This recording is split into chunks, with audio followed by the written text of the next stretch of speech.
এখন রয়েছি শিবগঞ্জের গঙ্গা নদীর পাড়ে।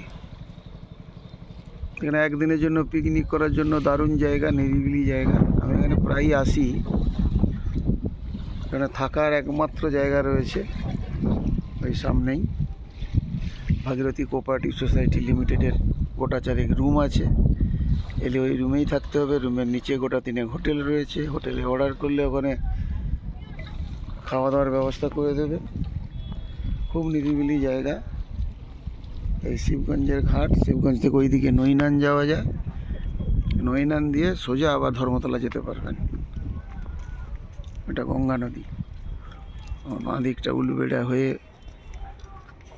কলকাতা, হাওড়া, খিদিরপুর ডক, আর এই দিকটা সোজা চলে গেছে গেওয়াখালি।